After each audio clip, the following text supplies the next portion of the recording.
Amém, meus irmãos. Bom dia. Uma alegria estar com vocês aqui presencialmente. Quero compartilhar com vocês algumas coisas que Deus tem colocado no meu coração, né? Acho que alguns irmãos aí que estão mais perto de mim já têm me ouvido falar um pouquinho sobre isso, né? Eu acredito que o Edu, ele tem falado, né? Vocês vão lembrar de um versículo que ele tem falado bastante, que é o versículo de Mateus 22, 29, né? Que ele fala assim, né? Erreis por não conhecer as Escrituras e nem o poder de Deus, né? Acho que para a gente resolver a nossa falta de conhecimento das Escrituras, a gente vai para a Bíblia, né? Estuda e a gente consegue suprir isso, né? E a nossa falta de conhecimento de poder de Deus, como que a gente faz para suprir, né, isso? Como conhecer o poder de Deus? E eu penso que o poder de Deus, ele se revela, ele se manifesta na maneira que a gente estuda a Bíblia e pratica. A maneira com que a gente vai praticando aquilo que a gente vai lendo, a gente vai tendo experiências com o poder de Deus, a gente vai tendo experiências com aquilo que Deus pode fazer, né? E eu penso que uma das maneiras assim mais simples da gente ter experiências com o poder de Deus é através dos nossos ajuntamentos, né? Seja aqui numa reunião geral, seja de 2 em 2, numa praça, seja numa célula, em qualquer lugar, porque a Bíblia ela diz assim, ó, que onde estiverem 2 ou 3 reunidos, ali o Senhor está. E onde o Senhor está, também está o poder de Deus, né? A presença de Deus, ela é também o poder de Deus. E eu acredito que a gente pode estar num ambiente aqui como esse e a gente ter duas experiências diferentes. A gente pode estar num ajuntamento, seja aqui, seja em qualquer outro lugar, e no meio desse ajuntamento a gente ter uma experiência com o poder de Deus, uma experiência com a presença de Deus. Mas eu penso também que é possível a gente também estar num ambiente como esse, no meio de um ajuntamento como esse, e também sair da mesma maneira que entramos, não sentir a presença de Deus. Né? O Edu falou na última live, né? Na última live que a gente fez, ele falou um pouquinho ali sobre o átrio, sobre o Santíssimo Lugar, né? Quem assistiu a live ali vai lembrar. O átrio, ele era um lugar era um lugar público, onde as pessoas se reuniam, se ajuntavam para cultuar a Deus, para louvar a Deus. Era um lugar muito agradável, que inclusive o próprio salmista ele fala assim, ó, mais vale um dia aqui nesse lugar, né, no átrio, do que 1000 em qualquer outro lugar, né? E ali, mas aquele lugar, ele era mais ou menos o que a gente está fazendo aqui, né? Um lugar de reunião, um lugar onde as pessoas iam lá para cultuar, faziam as suas ofertas, seus sacrifícios. Só que eles não tinham algo ali. Eles não tinham acesso à presença de Deus. Eles não tinham acesso à presença de Deus, né? E eu preciso falar um negócio para você aqui, né? Embora hoje a gente sabe que através do sangue de Jesus nós temos acesso, né, à presença de Deus, nós temos acesso ao Santíssimo Lugar, né? Ali o Santíssimo Lugar era o lugar onde ficava a presença de Deus. As pessoas elas não tinham acesso, elas só tinham acesso ali no átrios, né? Mas a gente está um degrauzinho a mais, a gente avançou alguns metros aí por causa do sacrifício de Jesus, a gente consegue acessar esse lugar que antes não era acessível. A gente consegue acessar a presença de Deus, a gente consegue estar nesse lugar, né? Mas eu penso, irmãos, que tem muita gente que ela se acostumou só com átrios, ela se acostumou só com o ambiente, ela se acostumou só com o lugar da reunião. Ela vem para uma reunião como essa, mas ela vem sem muita expectativa no Senhor, né? Eu quero dizer para você que cada ajuntamento nosso, cada reunião, seja aqui, seja em qualquer outro lugar, Deus ele prepara para nós um banquete. Tenta imaginar comigo aqui, mais ou menos aqui, uma mesa irmão, vamos imaginar uma mesa aqui, e nessa mesa aqui, ó, ela tem um pão que simboliza uma cura. Essa mesa aqui, ela tem um pão que ela simboliza um renovo. Essa mesa aqui, ela tem um pão que simboliza a libertação dos pecados. E aí você imagina você vir para essa reunião sem apetite. Imagina você vir para uma reunião, para um ajuntamento sem fome. Você vai ver essa mesa farta, às vezes você está até precisando de uma cura, mas você olha aquele pão, aí você fala, mas eu estou sem fome. Não vou comer desse pão porque eu estou sem fome. E eu queria ler um versículo com vocês aqui, que está em Mateus 5:6. Pode abrir aí?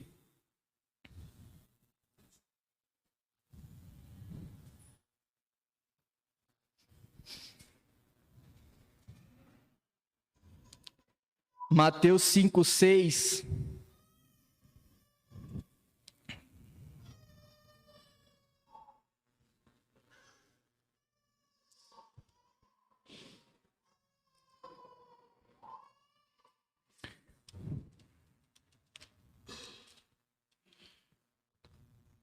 Mateus 5:6 diz assim: Felizes as pessoas que têm fome e sede de fazer a vontade de Deus, pois Ele as deixará completamente satisfeitas. Algumas traduções dizem assim, bem-aventurado aqueles que têm fome e sede de justiça, porque serão fartos, A justiça e a palavra de Deus e a vontade de Deus aqui, elas são sinônimos, Elas são as mesmas coisas. E felizes são aqueles que têm fome e sede de fazer a vontade de Deus, porque elas serão totalmente satisfeitas, completamente satisfeitas. E eu penso, irmãos, que o Edu falou muito bem lá na live, que esse acesso a essa presença de Deus, ela é através do sangue de Jesus, um novo e vivo caminho que Deus ele preparou para nós. Através desse sangue nós temos acesso a essa presença. Mas eu penso, irmãos, que só acessa esse lugar quem tem sede e quem tem fome de fazer a vontade de Deus. Eu não sei o que te trouxe aqui nessa manhã. Não sei qual que foi a expectativa do teu coração em se ajuntar aqui com esse povo. Não sei se você veio para rever pessoas que você não viu aí durante a semana. Não sei o que você veio buscar aqui. Mas eu quero dizer para você que Deus ele preparou um banquete para você nessa manhã. Deus ele tem algo para te dar. Deus ele tem algo. Você pode sair daqui curado hoje. Você pode sair daqui renovado. Você pode sair daqui liberto. Se tem alguém cativo aqui nos seus pensamentos, nos seus pecados, você pode sair daqui liberto. Deus tem algo para te dar. Deus tem algo para você nessa manhã. Mas é preciso que você tenha fome. É preciso que você tenha sede. Eu tenho pensado, irmão, que uma coisa que é ruim, a gente fala bastante da fome, fala bastante da sede, mas uma coisa que eu tenho pensado e meditado bastante é a falta de apetite espiritual. Acho que isso Quero ler um versículo aqui, que está em Mateus 24:12. Vou correr aqui, gente.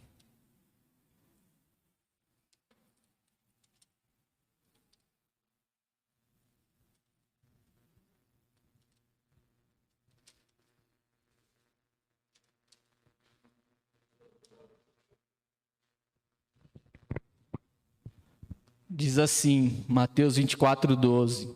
A maldade vai se espalhar tanto que o amor de muitos se esfriará. Algumas traduções diz que por se multiplicar a iniquidade, o amor de muitos se esfriará. Algumas dizem até que o amor de quase todos. É muita gente. E eu penso que quando ele está falando aqui desse amor, eu não penso que ele está falando aqui para os de fora. Porque desde que o pecado ele entrou no homem, entrou no coração do homem, o amor do homem ele já é frio. Eu penso que ele está falando para a igreja, Por se multiplicar a iniquidade, o amor de muitos se esfriará, o amor de quase todos. E eu penso que a gente precisa estar bem atento a isso, porque uma das coisas que acontece quando o amor ele vai se esfriando é a falta de apetite espiritual, é a falta de ter vontade de comer das coisas de Deus, não ter sede e não ter fome de fazer a vontade de Deus. Começar, a pessoa que ela não tem apetite, ela começa a tratar as reuniões, os ajuntamentos, como uma coisa comum.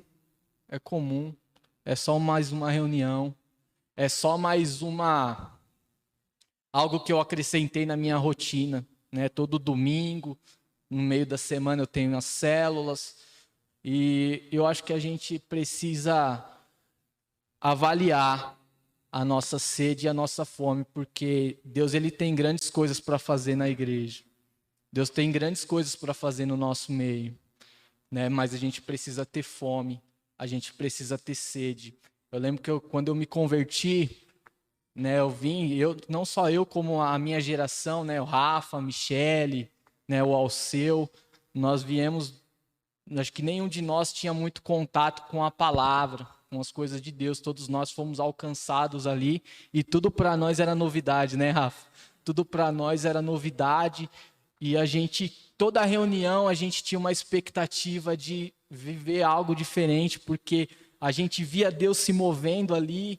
Então toda reunião a gente ia com aquela sede, a gente ia com aquela fome, toda célula a gente ia com aquela sede, aquela fome. E às vezes os irmãos tinham até que dar uma bloqueada na gente, porque a gente aparecia em todas lá.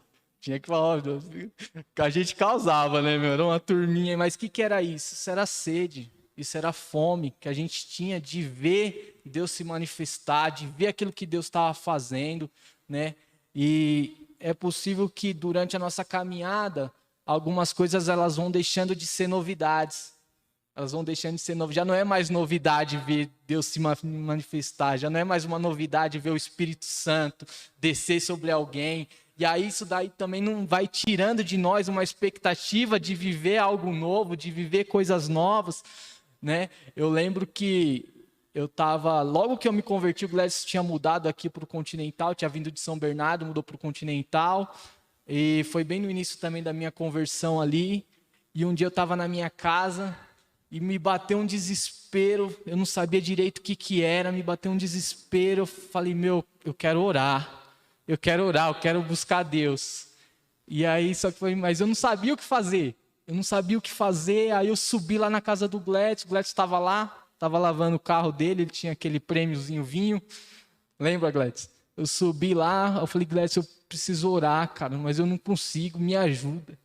E aí o Gladys falou, vamos subimos lá para o escritório dele, e ali a gente orou, ele orou comigo, e o Espírito Santo, ele desceu ali sobre nós, foi uma experiência, assim, muito marcante para mim.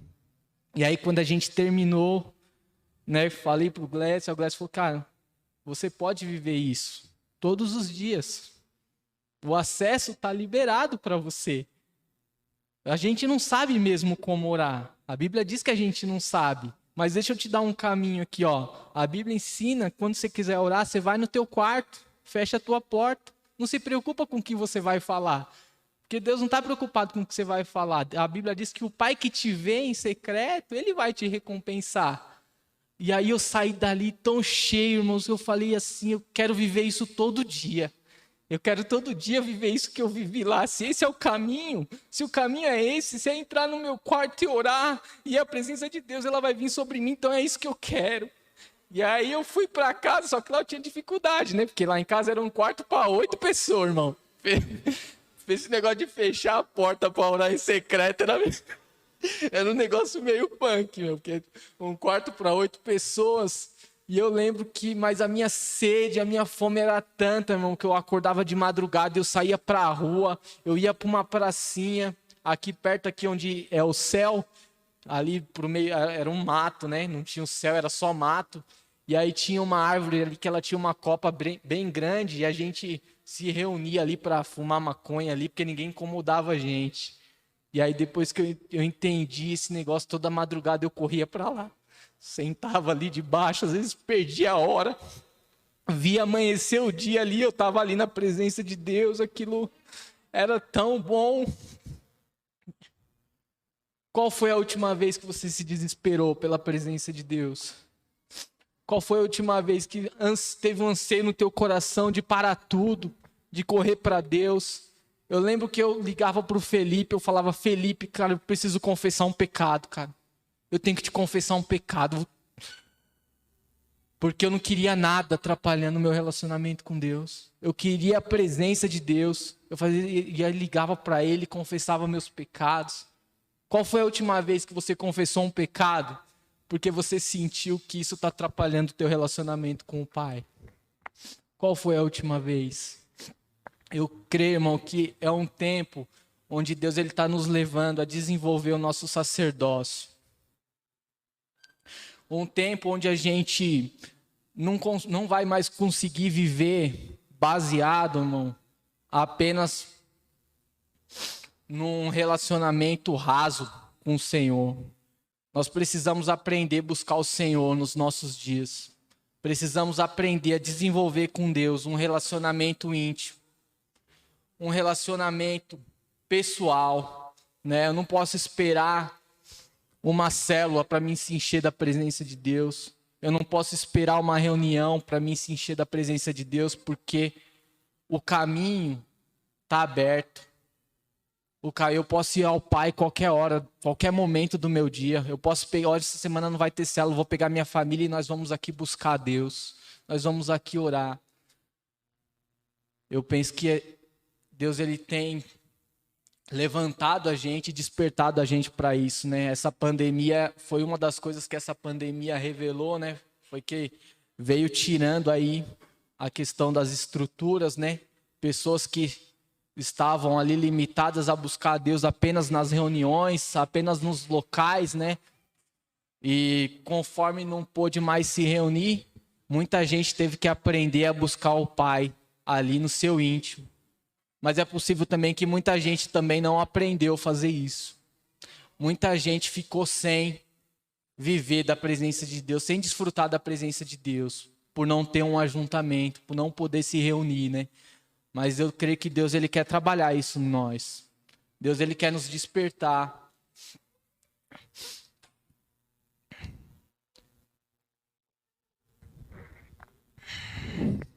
Quanto que você tem tido de sede pelo Senhor? Quanto que você tem tido de fome pelo Senhor? Daniel, né, quando ele ficou ali diante dos manjares do rei, diante daquele banquete do rei, ele não quis nada daquilo, porque ele já estava cheio da comida que Deus dava para ele, né? Ele não precisava daquilo. Mas eu penso que o contrário ele também é real. Muitas vezes Deus ele põe para nós um banquete, mas a gente já está cheio. A gente já comeu em outros lugares. A gente já se fartou em outras mesas. E a gente não consegue desfrutar desse banquete que Deus nos deu. E eu quero despertar você. Eu não sei quanto tempo você tem de caminhada. Eu não sei quanto tempo você já caminha, quantas experiências você já viveu com Deus. Mas eu quero dizer que Deus ainda tem coisas novas para você. Deus ele não fez tudo que ele tinha para fazer. Deus tem muita coisa ainda para fazer na tua vida. Não importa quanto você tem de idade ou quanto você tem de caminhada. Deus ele tem muitas coisas para fazer na tua vida.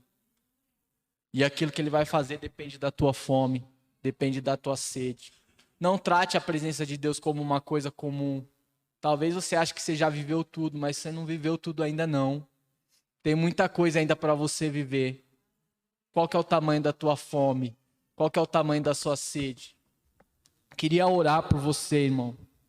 É possível que tenha pessoas aqui que estão tendo dificuldades em se relacionar com Deus. Pode ser que tenha pessoas aqui que estavam esperando ansiosamente essa reunião aqui, porque aqui, talvez com a ajuda do violãozinho, com a ajuda dos irmãos, talvez aqui a gente consegue acessar melhor essa presença de Deus, consegue. E durante a semana, pode ser que tua semana tenha sido uma semana meia para baixo, uma semana onde você não conseguiu se relacionar com Deus. Uma semana em que pareceu que o céu parece que está meio fechado para você, está com dificuldade. Essa palavra de entrar no teu quarto, fechar a tua porta, pode ser que essa palavra, você esteja com dificuldade de praticar. E eu gostaria de orar por você. Porque Deus, ele anseia por um relacionamento íntimo com você, pessoal. Lá no jardim, quando o homem estava lá no jardim, era o próprio Deus que ia lá. Não era o homem que falava, bateu 3 horas, deixa eu correr lá pro meu lugarzinho lá que eu vou estar com Deus. Não. Quando dava a hora, o próprio Senhor, ele descia naquele lugar. O próprio Deus se manifestava. Olha o anseio de Deus em se relacionar com cada um de nós. Deus, ele quer se relacionar com a gente de maneira pessoal, de maneira íntima. Aqui, na nossa casa, no nosso lar, no nosso dia a dia. Quanto que você tem tido de fome pela presença? Quanto que você tem tido de fome de buscar o Senhor? Felizes são aqueles que têm fome e sede, porque Deus vai deixar completamente satisfeito. Se você tem fome, se você tem sede, Deus, ele vai te saciar. Mas se você não tiver fome, você vai começar a tratar as coisas de Deus como uma coisa comum. E eu gostaria de orar por você. Eu não sei se tem alguém aqui que está meio devagar com Deus, está meio para baixo. Eu gostaria de orar. Quero te convidar a vir aqui. Eu gostaria de orar por você. Se tem alguém aqui que se encontra nessa condição, gostaria de orar por você. Posso cooperar? Glória a Deus. Enquanto o Renato estava falando, e me veio algo no coração, uma pergunta, né? Então, como gerar essa fome? Como é que a gente faz para ter fome por Deus, irmãos? Alguém aí pode ter se perguntado, né? Talvez você que está ouvindo, você quer ter fome e não tem tido fome por Deus. E coincidentemente, hoje pela manhã, eu orei sobre o livro de Daniel e eu li Daniel, e que não comeu daqueles manjares. E na hora o Senhor respondeu meu coração. Sabe como é que a gente perde a fome, irmãos? Quando a gente come porcaria antes. Não é verdade? Quando a gente come mal, almoça mal, quando a gente comeu alguma coisa antes que não deveria ter comido. Estragou o banquete. Estragou o almoço, estragou a janta. Então pense, irmãos, que a gente precisa selecionar melhor aquilo que a gente está comendo. Por que não tem fome? Porque talvez está comendo alguma coisa que está te saciando momentaneamente. Amém? Jesus, ele fez uma oração em João 17, ele diz assim: Pai, eu oro para que o Senhor não os tire do mundo, mas que o Senhor os livre do mal. E nós aprendemos que esse mal que Jesus está orando não é o mal do diabo, do maligno. O Franco, certa vez, falou que esse mal é o poneros, é os muitos afazeres, é as muitas coisas que a gente faz, os muitos entretenimentos que a gente vai comendo essas coisas todas e ocupa o nosso estômago, ocupa o lugar de Deus. Então talvez, irmãos, a fome que a gente não está tendo é porque a gente está muito ocupado com muitas coisas. Amém? É porque talvez a gente está se ocupando demais com muitas coisas. E aí o banquete de Deus, quando a gente chega diante de Deus, já não tem mais tanta fome assim. Então, eu queria cooperar com essa palavra. Avalia, que nós possamos avaliar o nosso coração e ver o que está roubando esse banquete. O que eu tenho feito? O que eu tenho comido que eu não tenho sentido fome mais na hora que eu deveria ter fome por Deus? Amém? Eu vou passar para o Renato orar aqui. Amém. Obrigado, meu irmão. Glória a Deus. Gostaria de orar por você que não tem tido fome, que não tem conseguido acessar essa presença de Deus. Deus, ele tem grandes coisas para nós, irmãos. Pode crer. Guarda isso no teu coração. Ali os irmãos, eles viviam no átrio, irmãos, porque era o máximo que eles podiam chegar. E ali era o melhor lugar para eles. Mas o nosso lugar não é no átrio. O nosso lugar é no Santo dos Santos, na presença de Deus. Não se acostume com uma reunião, com um ajuntamento, sem sentir a presença de Deus. Não trate isso como comum. Porque onde Deus está, ali há a manifestação do seu poder, ali há a manifestação da sua glória, ali há a manifestação da sua presença. Então, se você está numa reunião como essa e você não consegue sentir a presença de Deus, é porque você está sem fome, você está sem sede de Deus. Amém? Queria orar por você.